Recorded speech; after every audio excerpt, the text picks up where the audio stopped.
This video is on vulnerability scans. Vulnerability assessment tools are automatic tools designed to help find vulnerabilities. It has utilities specially developed to detect vulnerabilities, weaknesses, problems, loopholes in operating systems, network applications, and so much more. Nessus is a great example of vulnerability scanning tool. There are 10 terms related to vulnerability scan you need to be familiar with for Security Plus 601 exam. First, we have false positives. False positive is when the system incorrectly alerts. Systems can make mistakes for several reasons, like technicality.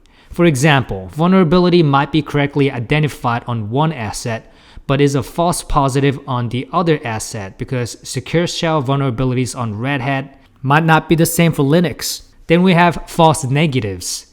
It is something that incorrectly indicates that the condition being tested for is not present when in fact the condition is actually present.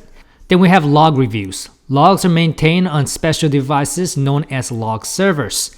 Necessary logging should be enabled on every devices to ensure every critical activity such as logging in, making changes and modifications, and deletions are recorded. Next, we have credentialed versus non-credentialed.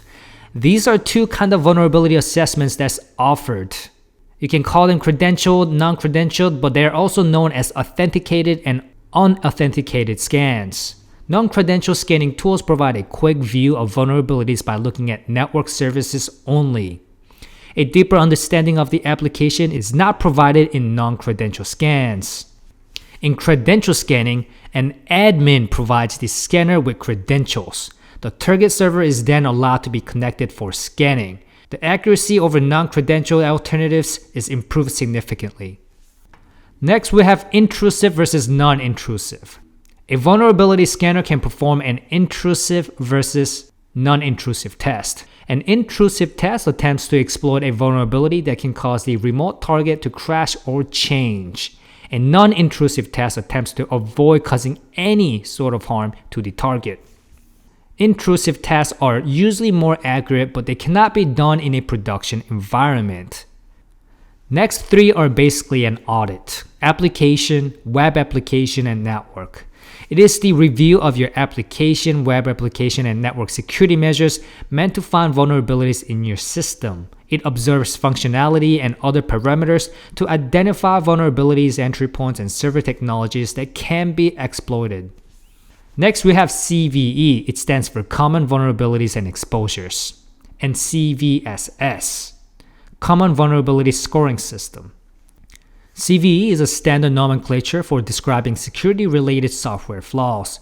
It's another platform where you can find information about vulnerabilities. CVE maintains a list of known vulnerabilities, including identification number and description of cybersecurity vulnerabilities. The CVE entities are put into NVD, which automates vulnerability management, security, and compliance management using CVE entries to provide enhanced information for each entity. Common Vulnerability Scoring System is a standardized scoring system for measuring and describing the severity of flaws related to software security. It identifies key characteristics of vulnerabilities and assigns a numerical score to reflect its severity. The score is then converted into qualitative representation, low, medium, high, and critical, to properly assess and prioritize their vulnerability management processes. And lastly, we have the configuration review. This is to ensure that the system is in good working order and that its security configuration and rule sets are good to go. Detailed evaluation will be done with numerous factors considered like corporate policies, industry best practices, and regulatory obligation.